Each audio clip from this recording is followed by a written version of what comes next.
ઇફકો દ્વારા એનપીકે ખાતરની 50 કિલોની થેલી પર રૂપિયા 130નો ભાવ વધારો ઝીંકવામાં આવતા દ્વારકા જિલ્લા કોંગ્રેસ પ્રમુખ તેમજ કિસાન કોંગ્રેસના ચેરમેન પાલ અંબાલિયાએ સરકાર પર આકરા પ્રહાર કર્યા છે। અગાઉ રૂપિયા 1720માં મળતી એનપીકે ખાતરની થેલીનો ભાવ હવે રૂપિયા 1850 કરવામાં આવ્યો છે, જે ખેડૂતો માટે ચિંતાનો વિષય બન્યો છે।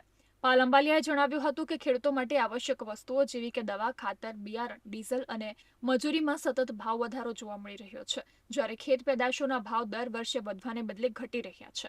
તેમણે સવાલ ઉઠાવ્યો કે જો આંતરરાષ્ટ્રીય બજારની અસર હોય તો ખેત જણસના ભાવ પણ વધવા જોઈએ। આ ઉપરાંત પાલ અંબાલિયાએ સરકારની નીતિઓ પર પ્રશ્નાર્થ કરતા કહ્યું કે સરકાર 2 લાખ કરોડ રૂપિયાની સબસિડી આપે છે, તેમ છતાં છેલ્લા 10 વર્ષમાં ખાતરના ભાવમાં 350%નો વધારો થયો છે, જે સમજની બહાર છે। આ ભાવ વધારાથી ખેડૂતો પર આર્થિક બોજ વધશે અને તેમની ખેતી ખર્ચાળ બનશે તેવી ભીતિ સેવાઈ રહી છે। આજે એનપીકે ખાતરની થેલીની અંદર 130 રૂપિયાનો સરકારે વધારો કર્યો છે। જે થેલી પહેલા 1720 રૂપિયાની આવતી હતી એ થેલી હવે 1850 રૂપિયામાં ખેડૂતોને મળશે। ત્યારે સવાલ એ થાય છે કે ખેડૂતની ખેત પેદાશની અંદર જે વસ્તુ ઉપયોગમાં લેવામાં આવે છે, દવા, ખાતર, બિયારણ, મજૂરી, ડીઝલ, ખેત ઓજારનો જ ભાવ વધારો કેમ થાય? આ એનપીકે ખાતરમાં જ 2014 થી 2025 સુધીમાં 350% વધારો થયો છે।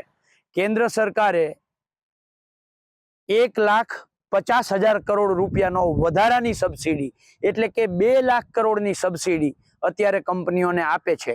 એક બાજુ 2 લાખ કરોડની સબસિડી આપે, બીજી બાજુ 350% ખાતરમાં વધારો થાય એટલે ક્યાંક ને ક્યાંક શંકા જાય છે કે આ સહકાર મંત્રાલય જે ઊભું કરવામાં આવ્યું છે, આ સહકાર મંત્રાલય તિજોરીમાંથી પૈસા ઉપાડે છે અને ખેડૂતોને ચૂસે છે। બેય બાજુથી પૈસા ભેગી કરી અને આખા ભારતના કમલમો બનાવવાનું કામ કરે છે।